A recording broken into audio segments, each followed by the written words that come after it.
Oke, Assalamualaikum warahmatullahi wabarakatuh. Selamat pagi teman-teman, atau selamat siang untuk kelas yang satunya lagi. Hari ini adalah pertemuan perdana kita bertemu di kelas online dengan mata kuliah Kesehatan dan Gizi. Nah, kebetulan mata kuliah ini penanggung jawabnya adalah saya sendiri, Suci Utami Putri, dan nanti akan bersama-sama dengan teman-teman membahas mengenai konsep-konsep yang berhubungan dengan kesehatan dan gizi, khususnya yang berkaitan dengan anak usia dini. Nah, teman-teman, pada pertemuan pertama ini, saya akan memberikan gambaran tentang mekanisme perkuliahan serta agenda-agenda pertemuan yang akan kita laksanakan selama 16 pertemuan ke depan. Dan mudah-mudahan deskripsi yang diberikan melalui pengantar perkuliahan ini bisa memberikan suatu gambaran rencana kegiatan, lalu memberikan motivasi bagi teman-teman untuk mencari sumber-sumber belajar yang relevan. Oke teman-teman, yang berikutnya saya akan menyampaikan mengenai deskripsi mata kuliah yang dimulai dari ruang lingkup materinya. Jadi kurang lebih materi-materi yang akan kita bahas pada mata kuliah Kesehatan dan Gizi ini adalah mengenai yang pertama, konsep dasar gizi dan kesehatan, lalu hubungan di antara keduanya, terutama untuk anak usia dini. Lalu yang kedua, tentang kandungan nutrisi pada makanan, serta manfaatnya untuk kesehatan. Yang ketiga, mengenai permasalahan gizi dan kesehatan pada anak usia dini.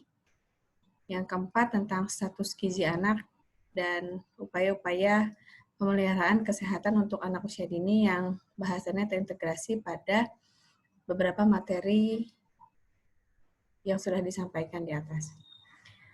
Nah, strategi perkuliahan yang digunakan, yang pertama teman-teman nanti diminta untuk mengeksplorasi materi dari berbagai sumber, jadi presentasi materi dari saya ataupun dari teman-teman yang lain bukanlah menjadi sumber rujukan satu-satunya dalam perkuliahan ini, tapi teman-teman disarankan untuk mengeksplorasi materi dari berbagai sumber yang relevan, boleh dari buku cetak ataupun sumber-sumber online yang valid, ya. Nah, kemudian strategi yang kedua yang akan dilakukan dalam perkuliahan ini yaitu teman-teman nanti akan diminta melakukan observasi, dan salah satu contoh observasi yang dilakukan adalah mengenai pola konsumsi makanan pada anak usia dini. Jadi nanti teman-teman diminta untuk mengamati bagaimana pola dan menu makan anak selama 1-2 minggu, lalu mencatatnya dan menyimpulkan hasil pengamatannya. Kemudian yang berikutnya yaitu teman-teman nanti akan diminta melakukan dan menyelesaikan proyek-proyek sederhana.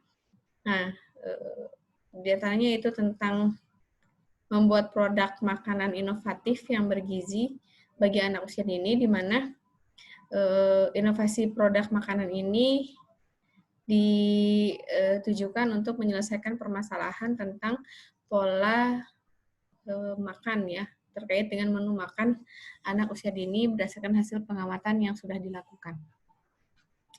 Nah, itu adalah deskripsi mata kuliah dilihat dari ruang lingkup materi dan strategi perkuliahan. Jadi, mudah-mudahan teman-teman bisa mengikuti kegiatan perkuliahan ini dengan penuh semangat dan tuntas sampai di akhir pertemuan nanti. Lalu teknis perkuliahannya, model perkuliahan yang digunakan pada mata kuliah kesehatan dan gizi adalah blended learning.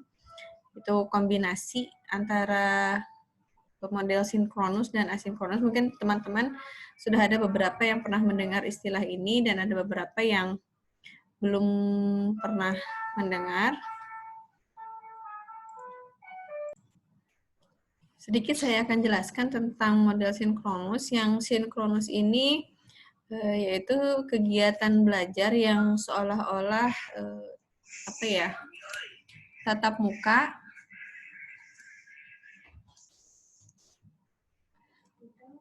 muka yang dilakukan di kelas online. Jadi interaksi dan komunikasi dilakukan secara langsung pada satu waktu yang bersamaan, gitu ya. Sedangkan asinkronus itu dilakukan di kelas online juga, tapi bentuk komunikasi dan interaksi itu bisa berbeda waktu, gitu. Jadi misalnya kalau misalnya asinkronus itu seperti yang kita lakukan sekarang, kita masuk ke Google Classroom dan saat itu juga kita bisa langsung bercakap-cakap di situ, tapi kalau asinkronus bisa saja misalnya via email. Jadi Anda kirimkan tugas, lalu nanti kalau saya sudah mengoreksi, ketika saya sudah sempat baru saya beri tindak lanjut, atau bisa saja di Google Classroom juga terjadi secara asinkronus ketika misalnya teman-teman mengajukan pertanyaan tentang materi, lalu saya tidak langsung membalasnya, gitu ya, karena di saat itu ada halangan atau apa, tapi di waktu-waktu ke depan saya buka percakapan atau diskusi teman-teman, lalu saya jawab, gitu. Itu juga bisa sebagai salah satu contoh asinkronus. Jadi model perkuliahan yang kita gunakan di mata kuliah ini adalah blended learning. Kemudian jumlah pertemuan dan aturan kehadiran. Jumlah pertemuan itu 16 kali pertemuan. Totalnya yang terdiri dari 14 pertemuan mengenai kajian materi, dan 2 pertemuan itu terdiri dari 1 pertemuan untuk UTS dan 1 pertemuan untuk UAS. Lalu aturan kehadirannya, teman-teman wajib mengikuti perkuliahan paling tidak 80% dari jumlah total pertemuan. Jadi dari 16 pertemuannya, 80%-nya kira-kira sekitar 14 pertemuan. Jika teman-teman hadir kurang dari itu, maka teman-teman dianggap tidak lulus kuliah dan wajib mengulangnya di semester ganjil berikutnya. Gitu ya. Jadi saya berharap mudah-mudahan teman-teman bisa mengikuti perkuliahan ini dari awal sampai akhir, tidak ada halangan, semuanya sehat-sehat. Amin ya rabbal alamin. Kemudian yang ketiga yaitu informasi tentang unsur penilaian. Unsur penilaian yang dijadikan pertimbangan yang pertama adalah kehadiran. Jadi teman-teman saat ini sudah punya nilai tabungan kehadiran di saya kurang lebih 100 ya. Tapi nanti kalau misalnya teman-teman bolos 1 kali itu nilainya saya kurangi jadi 10. Bolos 2 kali dikurangi 10 jadi 90, bolos 2 kali dikurangi 20 jadi sisa nilai kehadirannya 80. Bolos 3 kali saya kurangi 30 berarti sisa nilai kehadirannya 70. Tapi kalau bolos lebih dari 3 kali maka nilai kehadiran ini otomatis blank dan semua nilai dibatalkan. Artinya Anda gagal dalam kuliah ini. Gitu. Nah, teman-teman, kalau kuliah di perguruan tinggi tidak seperti kuliah di SMA yang anytime teman-teman bisa izin gitu ya kalau berhalangan atau sakit gitu ya, dan itu tidak dijadikan patokan kelulusan. Tapi kalau di perguruan tinggi apapun alasannya, mau sakit atau berhalangan itu tetap masuk ke jatah yang 20%. Gitu ya, kecuali kalau dalam kondisi-kondisi tertentu misalnya sakit berat, dan itu pun harus disertai bukti rekam medis, kemudian surat keterangan dokter, lalu surat pernyataan dari orang tua bahwa yang menerangkan bahwa mahasiswa yang bersangkutan sakit. Nah, jadi tolong manfaatkan waktu pertemuan kuliah ini dengan baik. Jadi kalau tidak ada halangan apapun, sebaiknya teman-teman mengikuti perkuliahan ini. Khawatir nanti di akhir teman-teman berhalangan, jadi masih punya jatah untuk tidak ikut perkuliahan kurang lebih 20%. Nah, kemudian yang unsur berikutnya yaitu mengenai tugas mandiri atau kelompok. Jadi nanti di perkuliahan ini juga ada beberapa jenis tugas yang dilakukan secara individu ataupun kelompok ya. Tugas tugas mandiri yang dilakukan baik secara individu ataupun kelompok. Lalu ada unsur penilaian dari nilai UTS dan UAS. Nah, semuanya ini nanti akan berkontribusi terhadap nilai akhir perkuliahan. Nah, untuk kelas online yang kita lakukan saat ini sampai 16 pertemuan ke depan, cek kehadiran itu dilakukan di awal perkuliahan dengan cara mahasiswa mengirimkan foto terupdate atau foto yang ketika mengikuti perkuliahan pada waktu tertentu, kemudian mengirimkan nama lengkap dan NIM pada form aplikasi yang digunakan. Misalnya kalau pada Google Form, nah cek kehadiran juga bisa dilakukan secara ini ya, dilihat dari partisipasi Anda dalam mengumpulkan tugas gitu. Jadi dicek kalau tugasnya sudah masuk semua pada pertemuan yang sudah ditentukan terkait pengiriman tugas, maka Anda dianggap hadir. Tapi kalau tugasnya tidak masuk, maka Anda dianggap tidak hadir begitu. Begitupun juga kalau yang mengirimkan tugasnya terlambat, tugasnya dinilai tapi kehadiran pada saat pertemuan atau waktu yang ditentukan untuk mengirimkan tugas Anda terlambat mengumpulkannya, maka Anda dianggap tidak hadir. Itu ya teman-teman mengenai teknis perkuliahan. Nah, sekarang saya akan mendeskripsikan tentang agenda pertemuan yang akan kita laksanakan dari pertemuan 1 sampai pertemuan ke-16. Sebentar. Nah, ini agenda pertemuan yang pertama, yaitu yang hari ini kita lakukan. Untuk pertemuan pertama, saya hanya akan menjelaskan mengenai orientasi perkuliahan yang terkait dengan deskripsi dan teknis perkuliahan dan pemaparan mengenai tiap agenda pertemuan di setiap pertemuan perkuliahan yang akan kita laksanakan selama 16 pertemuan ke depan. Nah, kemudian pertemuan yang kedua, kita sudah masuk ke materi terkait dengan konsep dasar gizi dan kesehatan. Nah, poin-poin materinya yaitu mengenai pengertian gizi dan kesehatan serta hubungan di antaranya, terutama kaitannya dengan anak usia dini. Lalu kita juga perlu mengulas tentang proses terjadinya kehamilan dan kebutuhan nutrisi untuk ibu hamil. Jadi pada pertemuan ini nanti teman-teman diberikan gambaran mengenai proses pembentukan janin dari usia 0 sampai 9 bulan. Lalu kebutuhan asupan nutrisi apa saja sih yang diperlukan untuk dikonsumsi ibu hamil agar pertumbuhan bayinya atau janinnya itu sehat gitu ya. Nah, itu untuk pertemuan kedua.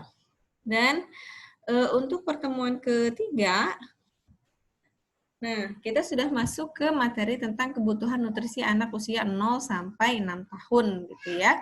Di dalamnya teman-teman nanti akan bersama-sama membahas mengenai proses pertumbuhan dan perkembangan anak usia 0 sampai 6 tahun, beserta kebutuhan nutrisinya, serta faktor-faktor yang mempengaruhi pertumbuhan dan perkembangan anak usia 0 sampai 6 tahun.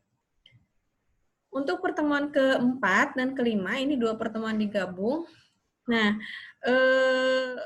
karena dua pertemuan ini kita masih mengkaji satu konsep atau materi yang sama mengenai zat gizi dan peranannya untuk kesehatan anak usia dini. Dan ruang lingkup materinya itu mengenai dua kelompok unsur gizi yang terdiri dari makronutrien dan mikronutrien. Kemudian fungsi atau manfaat dari masing-masing zat gizi yang masuk ke dalam makro dan mikronutrien bagi kesehatan anak. Nah, kegiatan perkuliahannya untuk pertemuan keempat nanti teman-teman akan ditugaskan membuat peta konsep tentang zat gizi gitu ya yang meliputi atau mencakup unsur-unsur gizi, makronutrien dan mikronutrien. Sementara di pertemuan kelima nanti teman-teman diminta mengumpulkan peta konsep tersebut, lalu kita akan bersama-sama membahas materi yang sudah ditugaskan yaitu mengenai unsur gizi di Google Classroom gitu. Jadi nanti akan ada pembahasan secara klasikal. Itu untuk pertemuan keempat dan kelima. Nah, untuk pertemuan ke-6 dan ke-7 itu kita masuk ke pokok bahasan tentang analisis risiko, kelebihan dan kekurangan nutrisi pada anak usia dini. Nah, materinya ruang lingkup materinya yaitu nanti teman-teman diminta menganalisis resiko kelebihan dan kekurangan karbohidrat, protein, lemak, vitamin, dan mineral. Nah, kegiatan perkuliahannya, pertemuan ke-6 itu teman-teman nanti akan dibentuk kelompok. Kemudian kelompok tersebut diminta untuk membuat video singkat tentang analisis resiko kelebihan dan kekurangan zat gizi. Jadi nanti akan ada misalnya kelompok karbohidrat. Kelompok karbohidrat terdiri dari beberapa anggota kelompok yang tugasnya nanti membuat video tentang resiko kelebihan dan kekurangan karbohidrat bagi anak usia dini, terus bagaimana upaya pencegahannya, upaya pengobatannya yang bisa dilakukan. Nah, nanti ada lagi kelompok protein, lalu ada lagi kelompoknya lemak, nanti ada lagi kelompoknya vitamin, dan ada lagi kelompoknya mineral. Nah, untuk pembagian kelompoknya, nanti kelompok akan ditentukan oleh saya, dibentuk secara random, dan akan diinformasikan selambat-lambatnya di pertemuan kedua. Kelompok ini sudah terbentuk dan diinformasikan kepada teman-teman semua. Jadi sekarang masih misteri ya siapa anggota kelompoknya.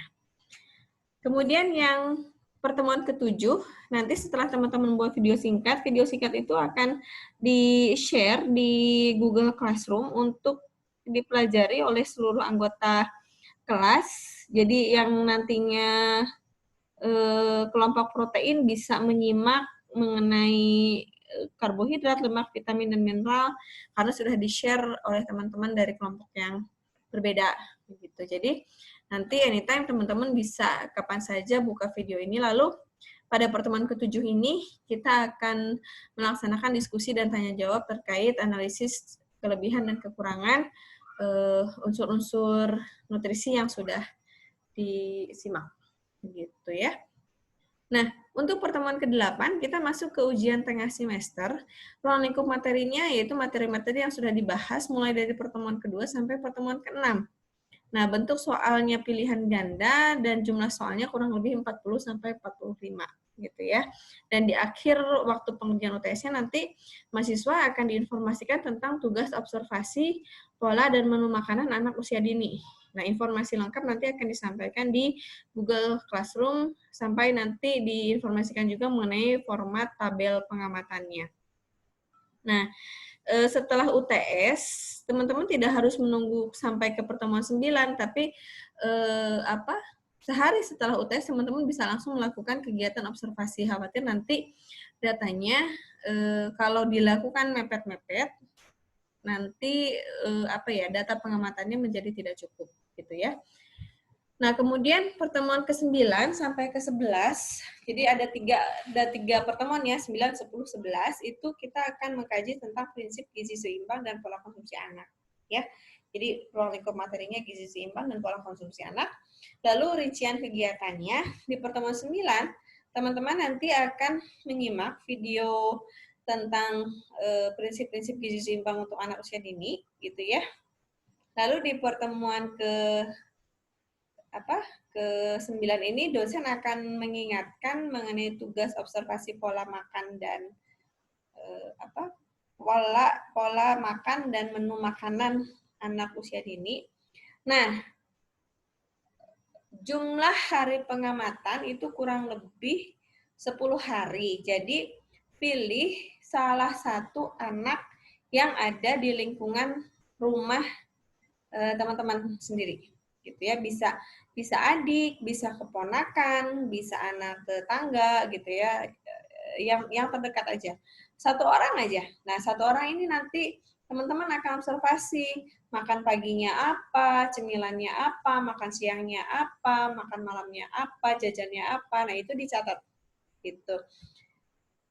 Itu kurang lebih waktu pengamatannya sekitar 7 sampai 10 hari. Nanti kita lihat.